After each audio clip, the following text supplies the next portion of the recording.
All right, so thank you everyone for joining us this evening. My name's Yu Oyang, and I'm an assistant professor at Purdue Northwest, and we are very delighted to have with us today Representative Chris Chyung. Representative Chyung is the current representative for Indiana District 15, which includes the city of Dyer and parts of Griffith, Schererville, and St. John. He is the ranking minority member of the local government committee in the Indiana House, and he is also a member of the Indiana House committees on financial institutions, roads and transportation, and veterans affairs and public safety.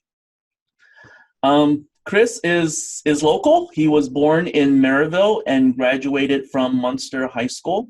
And he went off to New York City and got his bachelor's in industrial engineering from Columbia University. And prior to starting his own real estate company in Hammond, he worked as a financial analyst for Pangea Real Estate in Chicago. He's does a lot in the community, and among his volunteer works includes service with the Habitat for Humanity Restore, and as well as the Welcome Network. So I know that it's very difficult to do this over Zoom, but please join me in a round of applause for Representative Chris Chyung.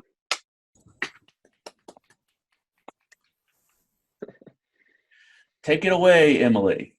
Okay, so I do have some questions, but if anyone here would like to ask a question first, Jasmine, Viviana, Tyler, Dr. Rinker, Dr. Rupp, or I can start. You start. Okay. So coming from a background that isn't necessarily political, like a lot of us have a poli-sci degree, or something within chess. I mean, you got a bachelor's in industrial engineering. So coming from a background that isn't necessarily political, what would you say prepared you the most for running a successful campaign and winning a seat in the Indiana House? Yeah, well, that's a great question. Well, thank you all, first of all, for inviting me on to talk to you today. It's a real pleasure to get to talk to members of the Purdue community. It's such an asset in Northwest Indiana, and we love to see support for that campus in Hammond. And I was saying last time I was up there that I want to see a big takeover on Indianapolis Boulevard with all the buildings being Purdue buildings and helping revitalize that community. So going back to your question though, Emily, and I really want to keep this casual, everybody. So if you just want to like raise your hand at any time or ask me to clarify anything, just wave and I can see everybody on one Zoom screen. So no worries, it can really just be a back and forth.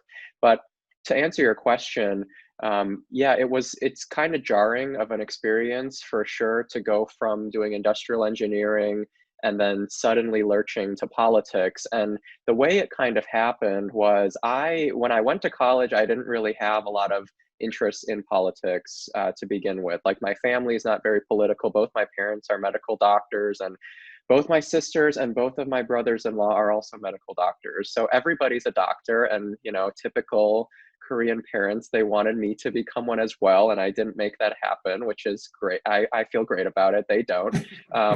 So what really drew me in was to industrial engineering at first was that a lot of kids who majored in IE at my school ended up going to finance and Wall Street after majoring in IE, because we didn't have a finance major at the school, and it was kind of like the next best thing. And there was like a financial engineering subset of industrial engineering and whatnot. So I was like, I like money. I would like to make a lot of money someday. That sounds good. So I went to go do a couple internships and absolutely despised it. Absolutely thought it was horrible and not a good thing for the world. The real estate path, as Dr. Oyang mentioned in my introduction, after college really happened because I was looking for an employment and a career path that really balanced the capitalism, the making money, but also the social responsibility aspect. And this company I found called Pangea Real Estate in Chicago which focused on building apartment buildings in these really destitute neighborhoods on the south and west sides, like Inglewood and Auburn Gresham, and some of the most disinvested neighborhoods in the city of Chicago. Pangea was one of the only firms in the city that was bringing big institutional investment dollars from JP Morgan and other investors to these neighborhoods to provide what I saw as a superior apartment product for folks in those neighborhoods that they'd never seen before. We had a 24-hour call center. Every unit was freshly turned and freshly painted, and it was at really competitive rates. So we were able to kind of make our own market and collect like 98% collection in rent. Like those folks a lot of mom and pop landowners would say, well, those folks aren't going to pay me rent. They're just going to run off with it. But they were really great at paying on time. And I was proud to be a part of that company mission. Then the 2016 election happened, and I was like, oh, okay, well now it's like you can't really have a backseat when it comes to politics. This matters to everybody.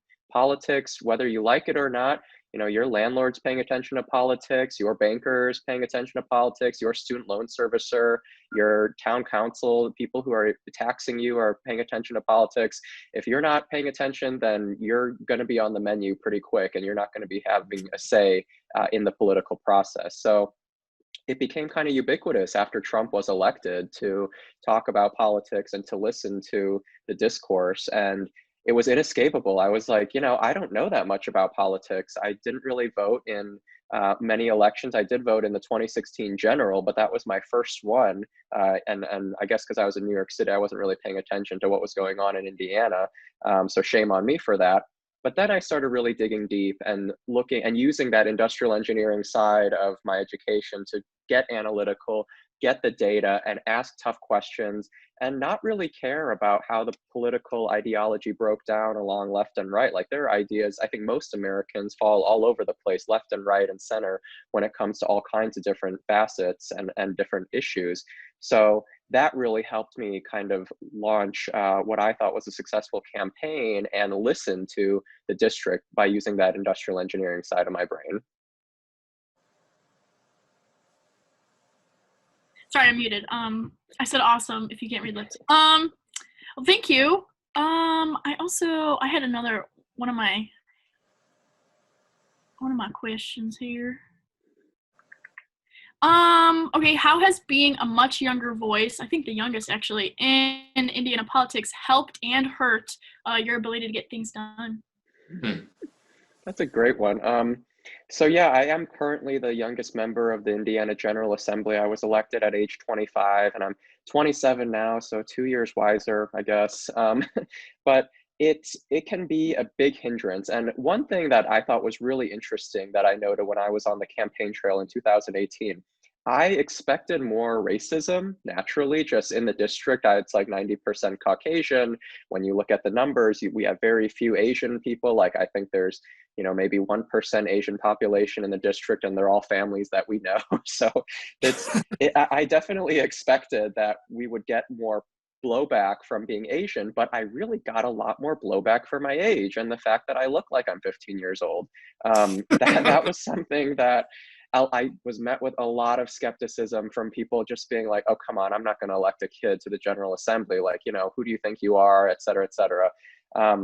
So we did have a big hurdle to cross when it came to that. It was a fact that wasn't going to change. We weren't going to be able to wish it away. I was going to have to lean into it and kind of make jokes about it, honestly, which is my personality. I kind of like laughing at myself. And people were able to understand, like, oh, you did go to a pretty competitive school. You had a professional job in the city. You're not like totally lost, I guess. And I would say, yeah, I'm really looking forward to listening to the community. I don't have all the answers. I was willing to say, like, even as I think politicians kind of fall into that trap where they say, oh my gosh, we have to have all the answers or we're going to look stupid. We're going to have the sound bites coming after us and the media is going to call us dumb and our voters are not going to come with us.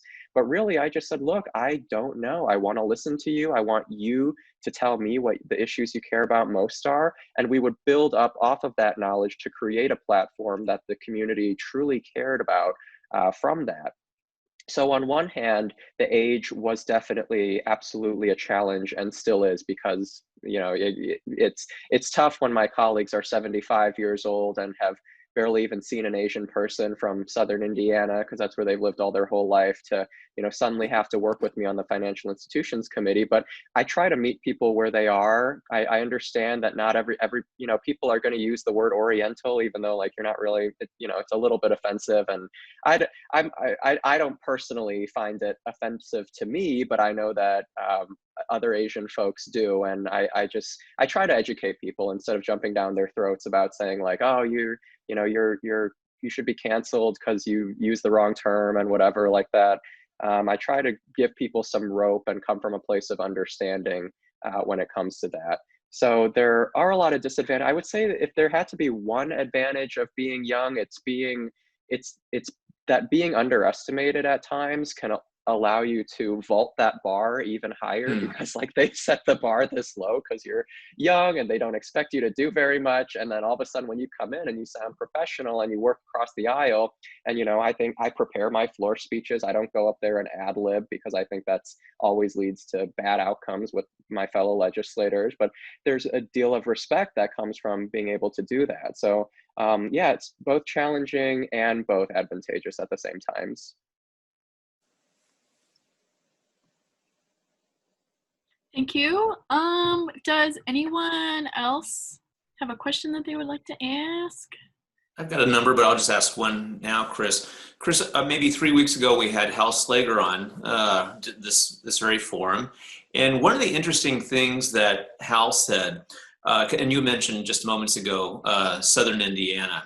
And without disparaging his colleagues, he said there's a big difference between, as he sees it, his kind of Republican and the Republicans of downstate.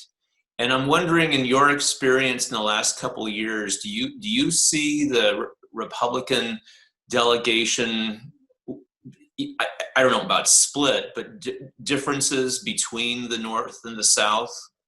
Yeah. I mean, he would definitely, I guess, he would supposed to be a better voice on that, being a member of the Republican Party, and I myself am not.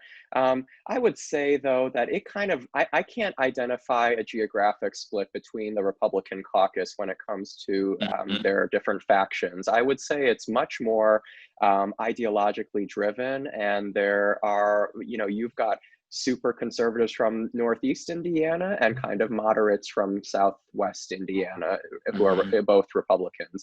So what I do see right now is kind of a divide between folks like Hal, who I think tries to be more towards the middle, at least pitches himself that way when he's talking to constituents, and advocates for things that might not be traditional Republican orthodoxy in terms of spending or in terms of Medicaid expansion, those kinds of issues, but are completely outside of the mainstream of the Republican Party now.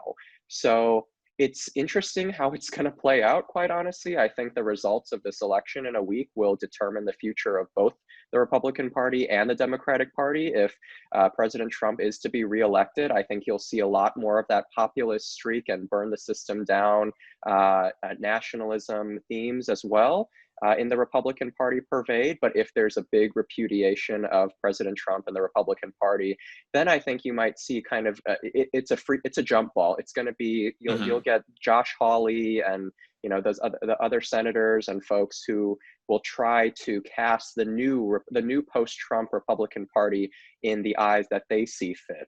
They might go on attack where fiscal conservatism is no longer part of the traditional Republican plank, and instead economic populism, big spending programs to be diverted to working class Americans is the new plank.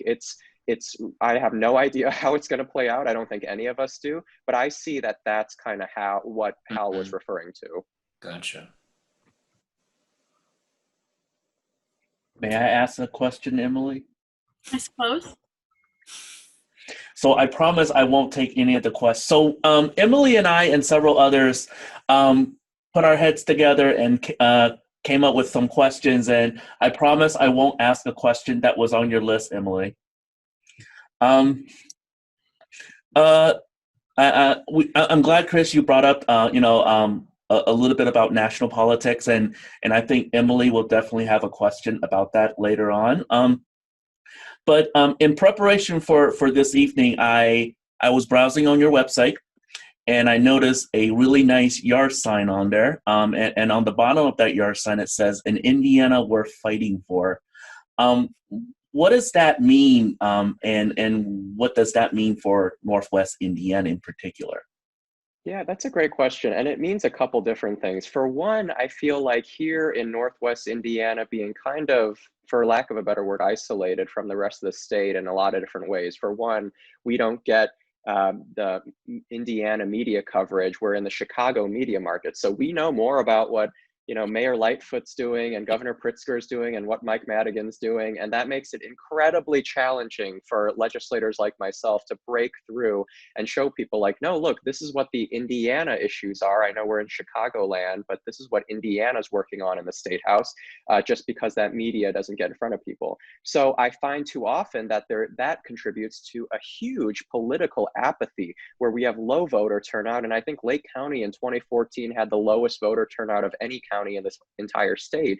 And part of that, I think, was because people didn't think Indiana was worth fighting for. People didn't think that it was worth getting to know who your elected officials were in Northwest Indiana. And there's also, not only in the geographical sense, but also I think in the partisan and the establishment, I guess, politics sense of how Lake County politics has typically been democratically controlled for many years, and it's been a lot of machine politics as these counties and cities tend to go, and a lot of familiar faces and revolving door politics at the county level. And there are many examples to cite that. And people kind of felt a little beaten down, even in my state rep race. The last two people to run against my opponent then were also, I mean, they're great guys, but they're also members of the political establishment, very well known, very well respected, but it wasn't feeling like we were getting anything fresh from the local Democratic Party.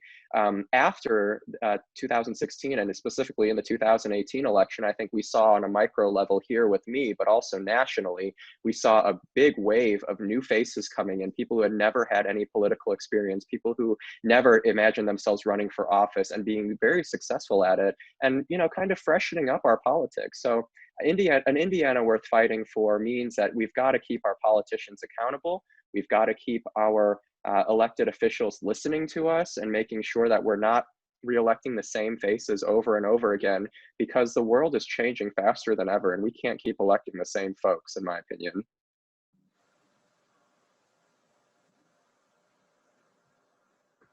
Can I ask? Oh. Yeah, Jasmine, go. Oh, okay. So my question was going to be, you previously mentioned that, excuse me, sorry, give me 1 second. You're good. I'm sorry. So basically, my question was going to be, I kind of wrote it out. You mentioned that given your peers underestimate you because of your age, and this gives you the opportunity to like raise the bar even farther. What is one topic or policy that you've worked on at the very beginning of your career in politics that has impressed your older peers based or beyond their belief? Beyond their belief. Wow, that's setting the bar high. I think that the way we approach the fiscal issues in general, and specifically, like you can go on my YouTube page and see like some of the floor speeches I made, but the way I communicate with my colleagues is something that they don't expect a quote unquote liberal Democrat from Northwest Indiana, the bastion of Democratic politics in Indiana, to typically answer some of the issues that we're facing. I try to get on their level, basically, and the Republicans who I have made friends with across the aisle in the House, I think, were pretty impressed that I was able to get down to their level, speak to them on the fiscal issues, on local control issues, on these party planks that were part of traditional Republican orthodoxy that kind of spoke to them a little bit more, rather than what they're seeing maybe like the National Democratic Party now talk about. So really it's about having that level of understanding. And I would say kind of a specific example was when I'm on the Financial Institutions Committee in the House, and we have to deal with payday lenders in the House. And these guys are loan sharks. They're basically these high interest rate, low dollar, small loans that target exceptionally poor people in the state of Indiana. And the industry has come back year after year to lobby to give campaign contributions to not me, but people people on the opposite side of the issue as me. They don't like me very much, but to give those campaign contributions and to push for legislation that would allow them to raise interest rates on some of these loan products like 391% APR. So it's very easy for some of the poorest borrowers to get quickly underwater and owing $2,000 on a $500 loan product. So we were able to get a bipartisan coalition of veterans and faith leaders and Democrats, basically, who were, the faith leaders were saying, well, this is usury, this is not a good, this is against the biblical teachings. And we even peeled off some conservative Republicans by getting the faith community on board with what the Democrats believed in. The veterans community came out in force saying these targets disproportionately target our folks. We need to protect our veterans. So then we peeled off more conservative Republicans to come off onto our side. And ultimately, we were able to kill that bill. And a nonpartisan analysis showed that by killing that bill, we saved Hoosiers an estimated $150 million a year in excess interest payments. When you do that math, it makes perfect sense why a lobbying group, a corporate lobbyist PAC, would spend $2 million contributing to my opponent or to my colleagues who are on the other side of this issue, and to also spend money on high-powered lobbyists chasing us down in the hallway and trying to spin this and convince us that it's the right vote to make when we have to have better judgment than that. So yeah, tons of interesting tales about that. That's a great question. Thank you so much for answering. I can ask a question. Sorry, I hid my video. I'm outside, so I'm trying not to show how much I'm shivering and shaking my camera. But as someone who's interning on a federal congressional race right now, obviously when you talk to voters, national politics is on everyone's mind. And I was wondering, we've already spoken a little bit about national politics, but how does campaigning for a statewide race, how does that national conversation come in, or do you try to avoid that conversation? Well, it definitely comes in, and I think just the nature of modern national politics, with Trump kind of being all-consuming in terms of media and really eating up a lot of the oxygen when it comes to public discourse in general, it makes it's like the sun. It makes it impossible to run away from, basically. So yes, it is going to make an impact in every state level race. It has made an impact in local races.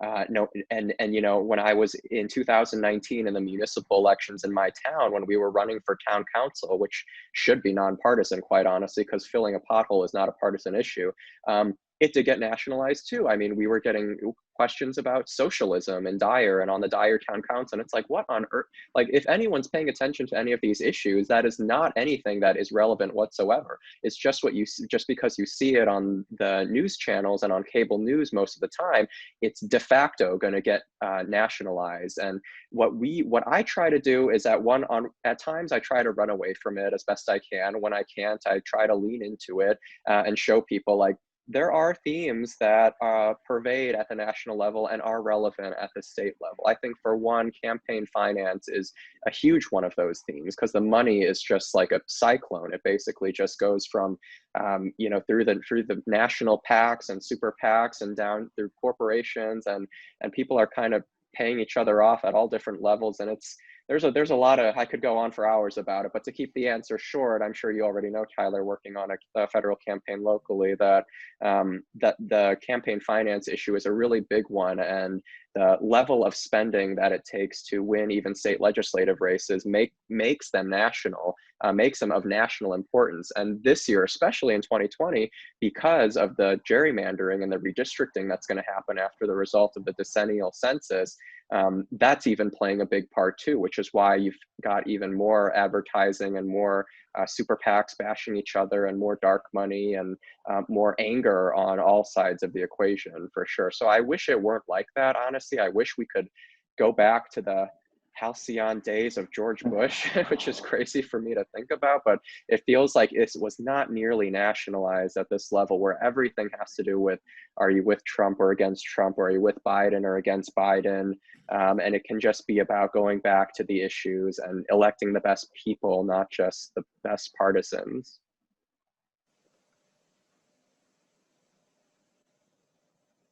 Representative Chyung, I wanted to ask you a bit about your thoughts on the part-time nature of the Indiana legislature, kind of the pros and cons that you see coming from that, and also kind of your expectations as far as split ticket voting next week when we start to see the results come in.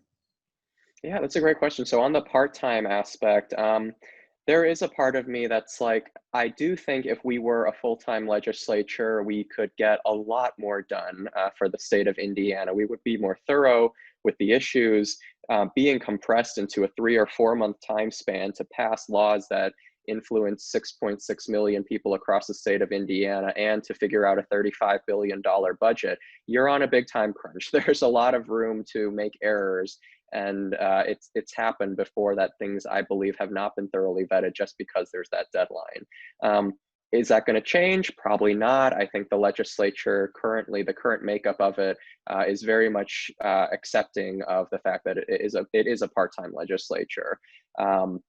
The downside, I think, another downside I would say, besides not having enough time to address the issues, is that the job itself really only lends itself to folks who are higher income and who are retired. Like, it is naturally, just because of the awkward nature of having to find employment that lets you take off January through April.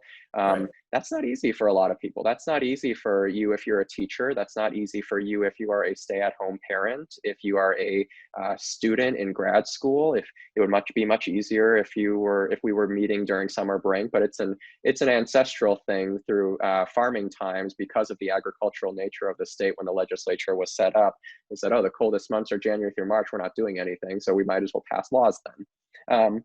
So yeah, there's some downsides to it, but I don't see it changing anytime soon. And on the second half of your question, was it related to the split ticket voting? So for us, it's a huge question that we're asking, and frankly, we don't have an answer on that. We try to do some polling around what we believe people are going to vote for. And just as an example, in my district, polls showed early on in the summer, I think kind of like in the first early weeks of the pandemic, it showed Governor Holcomb really running away with the district, and then me and my opponent kind of being really close, or me just 1 point or 2 ahead.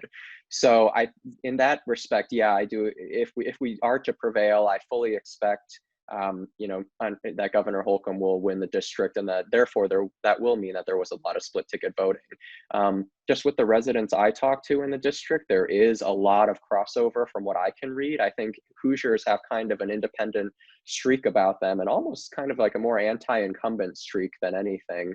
That has been a curious trend that I've seen. So yeah, I mean, I get people who support Trump and Biden voting for me as well. I'm sure my opponent also gets that crossover a little bit. To what degree, it's anyone's guess, and we'll find out next Tuesday. Thank you. Chris, how would you assess the state's current management of COVID-19? The governor is keeping us at stage 5. Senior leadership at PNW is watching it really close. We only have about 15% of our classes face-to-face, but still we're really watching the numbers, and the numbers, Northwest Indiana Times had their headline the other day, 250% increase in 1 month. And so I'm wondering, again, you're talking to a lot of people, and just your professional assessment of where we are. Yeah, that's a great question, Dr. Rupp. I think that there are a few caveats here. For one, like I do think that right now versus the beginning of the pandemic, that hospitals are much better at managing the pandemic. They've got systems in place. They're better at saving lives. The death rate hasn't spiked. It hasn't caught up to the level of positivity. That's not to downplay it, though, for sure. I mean, the fact that there are more cases means that there are fewer ICUs and ventilators available, which means that there could be more unnecessary and preventable deaths from the pandemic if we are to keep being reckless with this. With the way the state's managing it, there is a big part of me that says, look, if we were not in election season now, we would be rolling back, going back to putting more restrictions on movement and masking up more and doing more periodic lockdowns in hotspot counties and stuff. But just the nature of this election is that the pandemic has become polarized and politicized in and of itself, that it makes it impossible for elected officials to do their jobs. It sounds like I'm passing the buck and I'm like trying to defer blame. And yeah, I mean, you can interpret it that way if you want. I don't really mind. But to me, the real issue is that the discourse around this has been so charged and so chicken with its head cut off from the beginning of this campaign. There wasn't a real effort at the federal level, from the top down, from the White House down, to say like, look, we need to get together and work out some bipartisan priorities. Yeah, there were a few bills passed, the CARES Act and other things like that, the phases 1 through 4 of the CARES Act, but there wasn't enough around rowing the same boat together. And I think Indiana's kind of in the same place. On one hand, no, we're not as bad as Wisconsin, so that's one bright spot, I guess. But at the same time, every state is going to be hammered by this really soon. And right after the election, I'm sure, however the power balance shakes out, there's going to be more economic devastation, more restrictions put in place, because you can't just talk your way out of this thing. The data is showing that people are dying, people are getting sick and testing positive, and you can't just bluff your way out of it like a lot of other things in politics you can. So, I mean, my priority, I can only speak for my little domain. I mean, we've done mask distributions, we've secured some donations of N95s from the Korean consulate, and we've donated to the Lake County Black Nurses Association when they were running low on N95s, as well as the Northwest Indiana Veterans Village when they were running low on PPE, and we did some hand sanitizer distributions as well. We're trying to get our own private donations, but there isn't really a centralized response to this, and that really scares me for the future.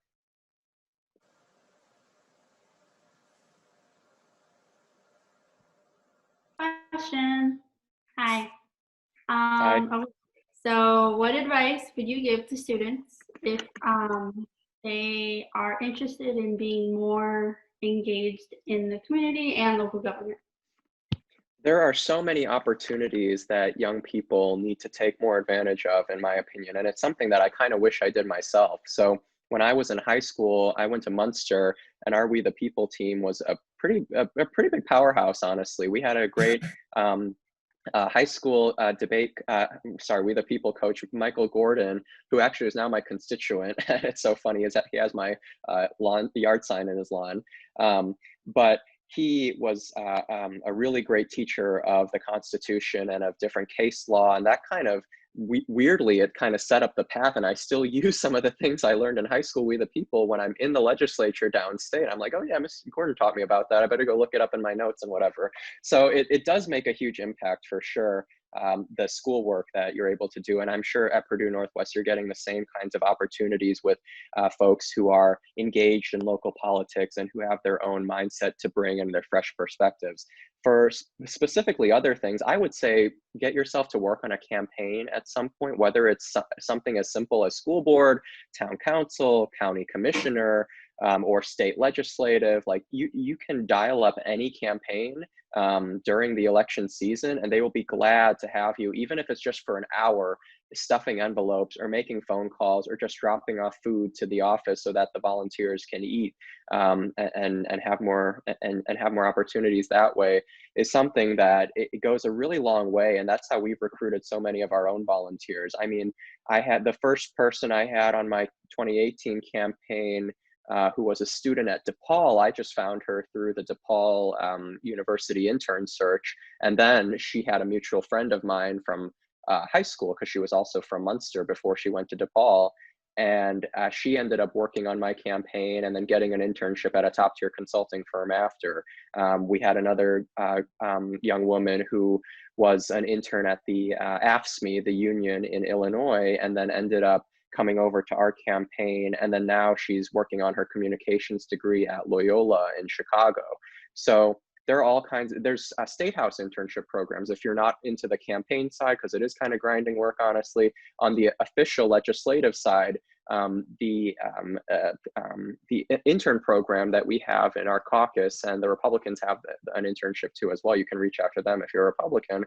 They offer opportunities that allow you to see how the bill process is, how the sausage is made, and how bills are passed into laws. And it's a really revealing process. And some of it you'll be like, oh my gosh, like this is the haphazard nature of how you're passing laws. And other times you're like, wow, the majesty of the limestone building, and the history that has gone on for 200 years in the state of Indiana. So there's a lot that is a really fascinating peeling back of the curtain.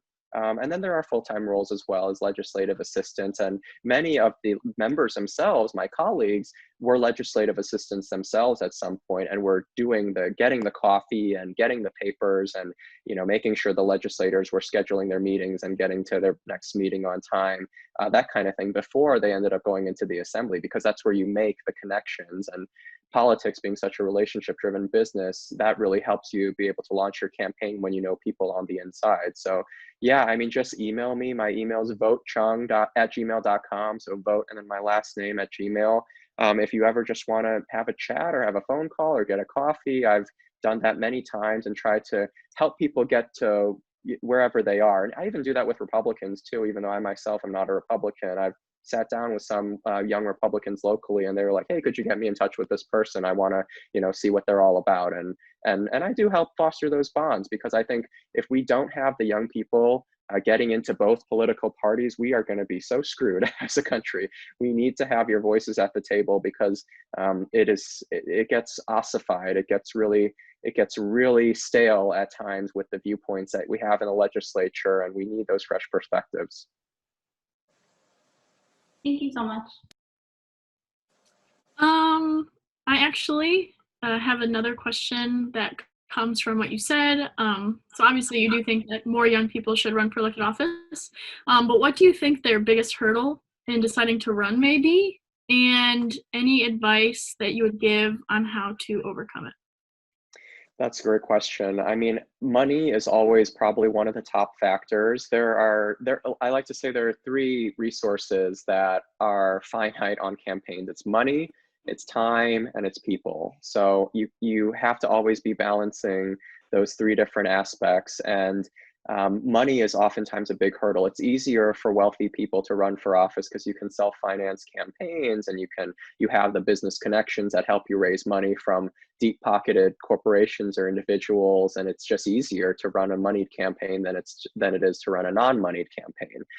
That's number one. That's a challenge. But the way to combat that is the political landscape is definitely changing for sure. I think the old guard, moneyed elite, quote unquote, control the political process more so before, but nowadays, like with the advent of social media and online donations, it's like I see, I have, a certain number of Twitter followers, not that many, and then I see like some young kid who has like 50,000 Twitter followers, and I'm just like, how on earth, like you're still in high school, like you haven't done all that much, quite honestly, but you having that megaphone, you having that connection to 50,000 people goes a long way, and you can raise money, you can raise serious sums of money on that just by grassroots donations alone. So that kind of allows you to level the playing field a little bit when it comes to money. So as much as I despise social media, I would say if you want to have a future in politics, I would say you have to get on it now and kind of get yourself good at it, because it's not going away, for better or for worse. The second limitation I would say is the time. It's hard for a young person when you have to pay student loans, or you're not even solidified in your living situation. You're kind of figuring out where your apartment's going to be and what your next job's going to be. You don't really have the luxury to say, okay, for 6 months, I'm going to not work because I'm going to have to run my own campaign. And I don't know how I'm going to feed myself, but we're going to run this campaign. So that's the other challenge with that timing aspect. And with a retiree or with somebody who's established with their own career or small business and can set their own schedule, that's something that really plays to their advantage. But young people have run for office and win before. They've done it while they've been students. And it goes back to that aspect of you can get that manpower so that even if you are going to school during the day and running your campaign at night, you would be able to manage that if you build up a great team of volunteers around you. So there are ways to combat it. Is it easy? Absolutely not. It's a challenge for sure. But that's one reason why I try to bring young people up the elevator with me and try to get them on those opportunities and getting them pouncing on whatever they can do, making the connections now, just knowing who your city councilor is or who your mayor is, and maybe working in their office for a little bit or volunteering on their campaign. That helps you get into those circles where you need to build your credibility, because if you're just a young person throwing your name on the ballot and you don't really show a concerted effort and run an effective campaign, then you're going to be laughed out of the room, quite honestly. I don't mean to be harsh, but you're not going to be taken seriously in your next campaigns. And that's something that we were able to be successful about in 2018. I was told it was a suicide mission. Don't even try it. Like, Hal has won by 10, 20% margins in all the last elections. So why would you want to do it? And all these reasons, no. But I just said, you know what? I'm in my 20s. I've got the luxury of not having a family to take care of. That's one advantage of being young that you do have, I guess. You don't have to take care of family. But I was able to say, if it doesn't go my way, which more than likely the odds are it's not, then I have career options. I'm young and I can make something happen after. But for now, this is what I feel like I need to do. And we did it. So never say never, because you can make things that look impossible happen, for sure.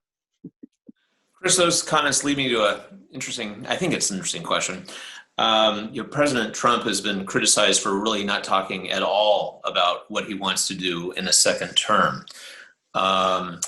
And if you were reelected, some people would say, well, this 2 years ago, it was Hal Slager not watching the bank.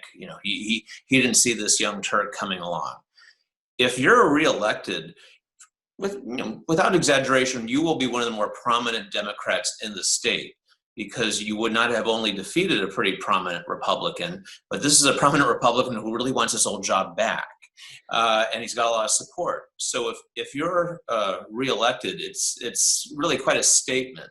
And so I'm wondering what you would want to do in the next 2 years or going forward to kind of build on that serious political capital that you would have in the state of Indiana.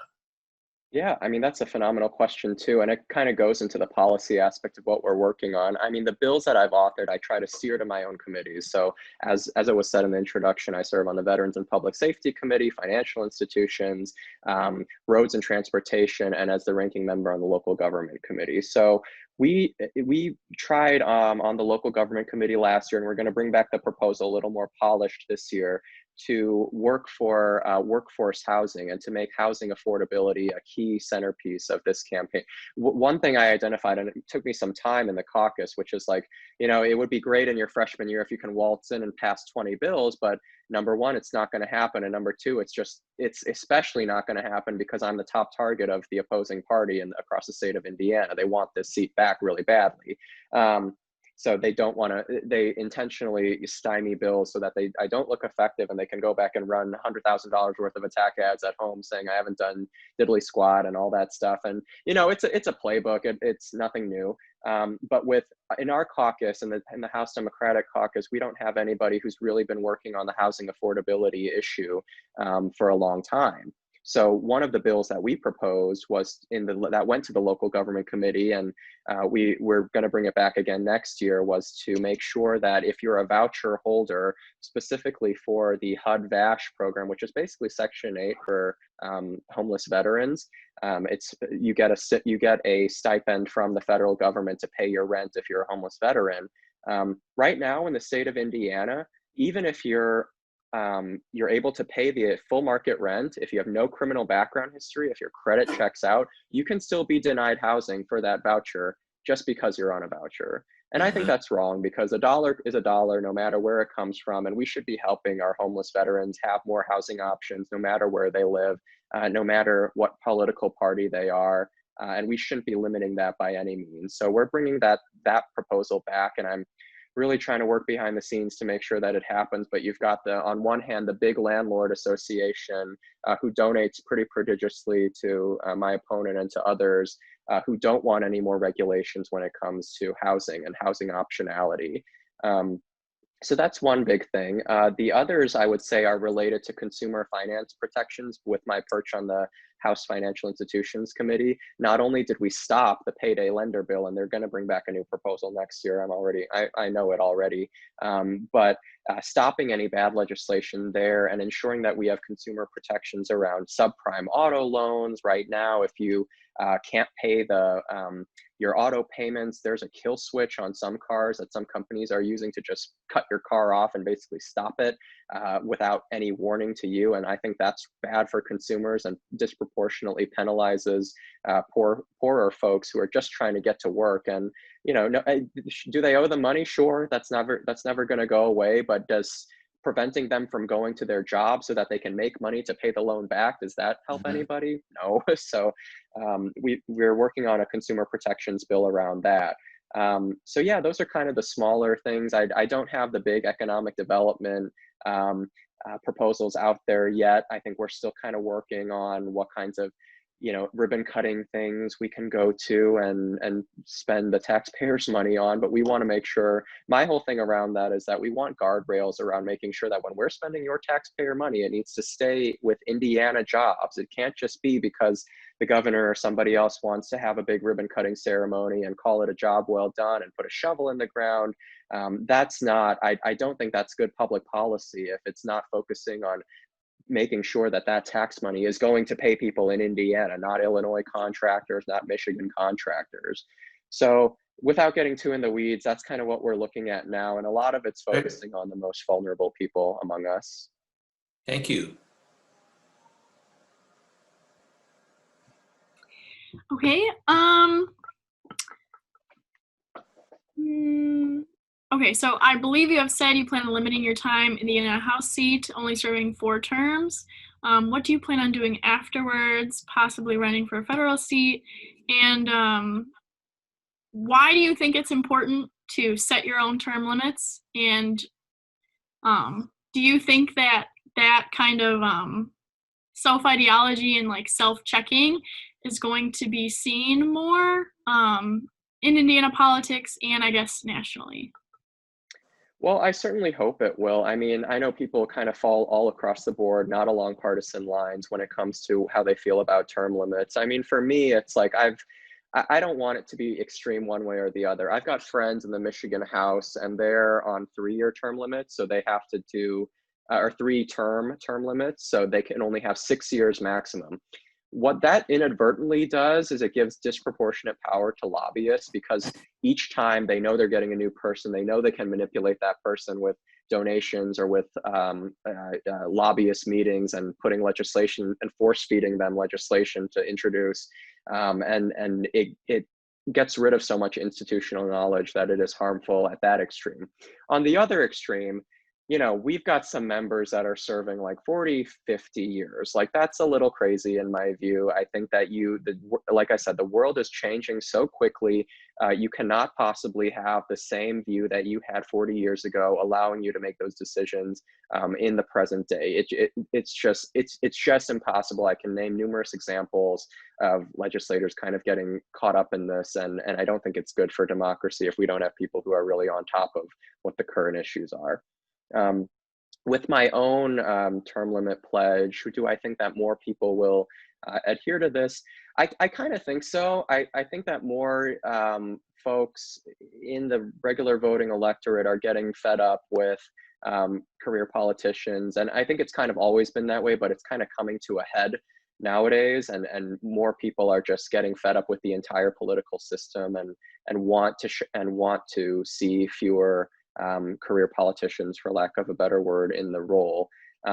Do I think I'll run for a federal office after? Probably not, because that would be very daunting and kind of crazy, but I never say never, just because in politics, if there's one thing I kind of noticed, it's that you can't really plan for anything. Like, there are so many instances where a politician dies or suddenly announces they're going to retire, or they go down in scandal, and then all of a sudden there's a scramble to fill the seat, and all of a sudden there's all kinds of different alliances getting forged, and former people who were your enemies are now your friends, and former friends are now your enemies, and it's all kinds of Game of Thrones stuff, which is also kind of appealing to me in one way. It keeps the job interesting, for sure, when you're forging those alliances and whatnot.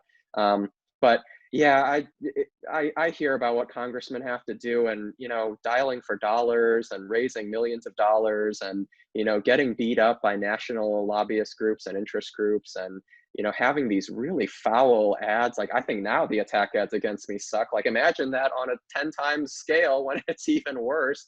That does not sound that fun to me. So probably not, but never say never. I still like the idea of being in politics, and I think what you and all the folks on this call, being political science folks, what you do is important, because I do feel kind of like we're at the point where democracy is fraying at the edges, and if our norms are breaking down all across society, and people are just so scared, honestly. People are scared and angry. I think that's what unites both political parties in America right now.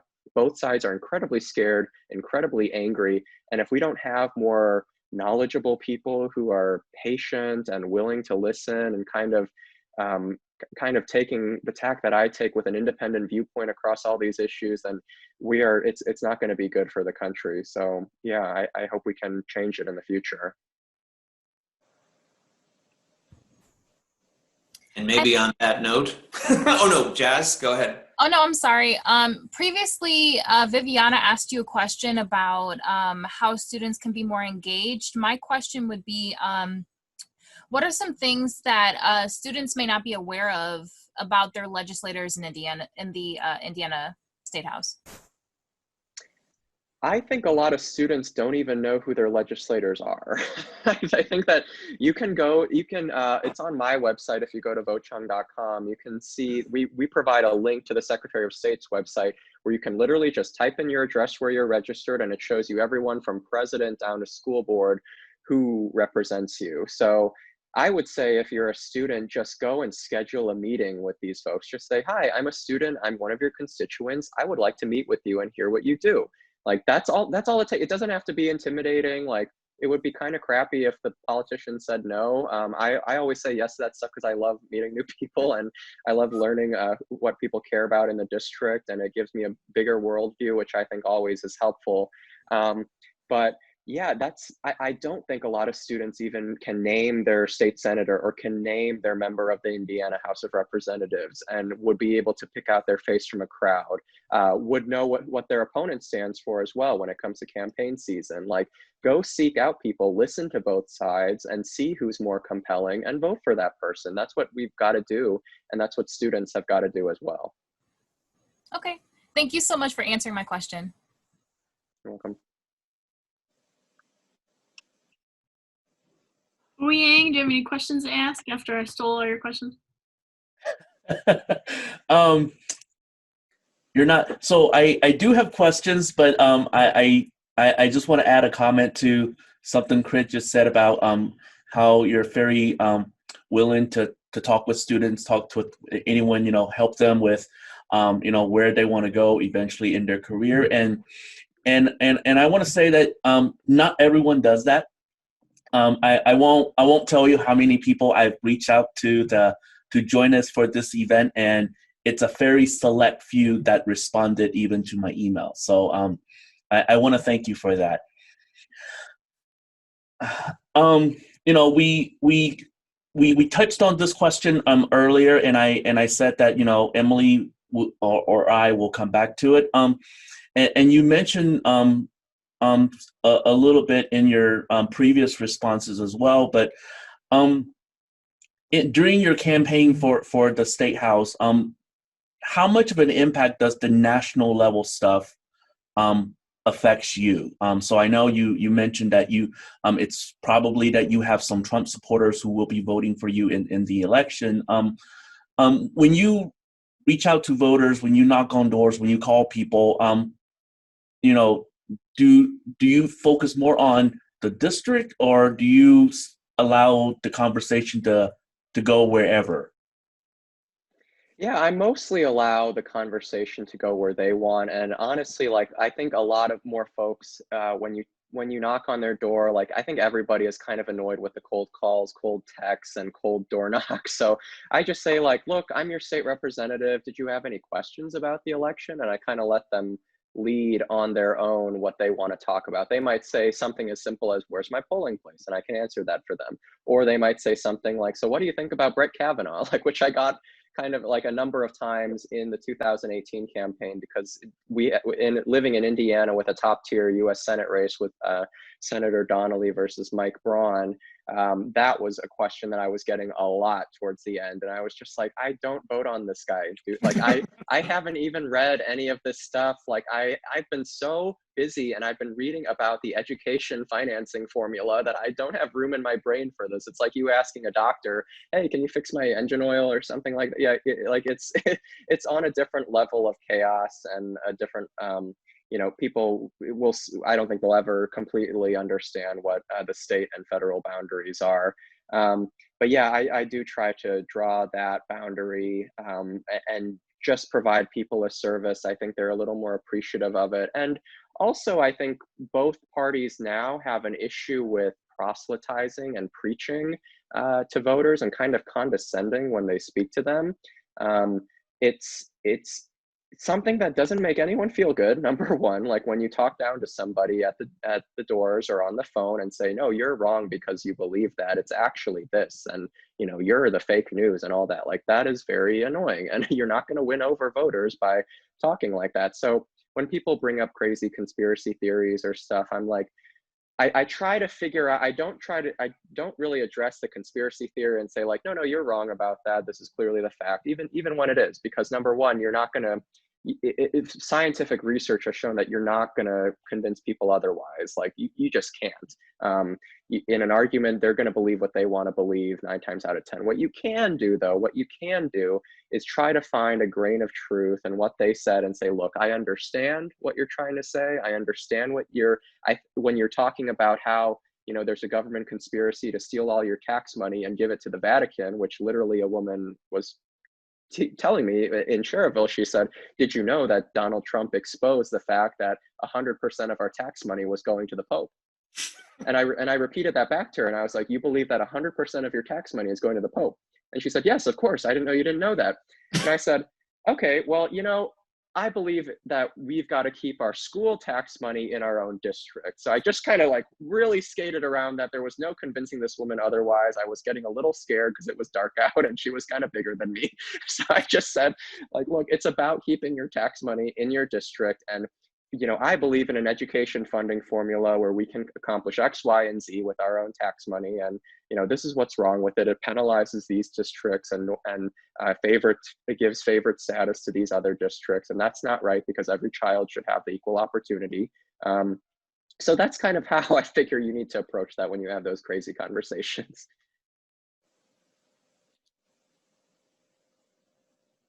Emily, and you, I bet this is one of the few nights that Chris is spending the evening at home.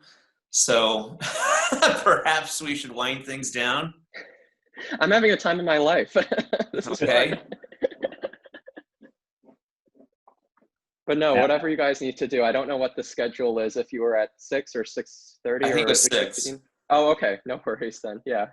It was 6, but and we definitely should wind this down. So Chris, could take a at least a break for this evening.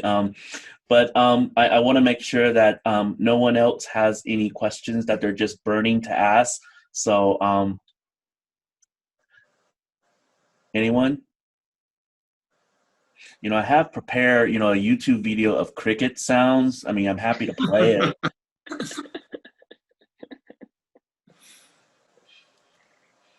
I'm all right. I asked the questions I think I wanted to ask.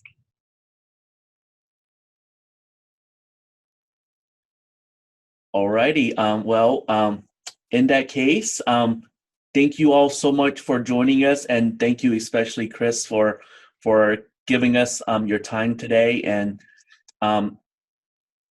I will definitely send you the link to the video. Thank you so much. Thank you very much. And if anyone has any questions, just send me an email. I appreciate it. Have a good night, everybody. Yep. Good night, everyone. so Thank you. Thank you. Thank you.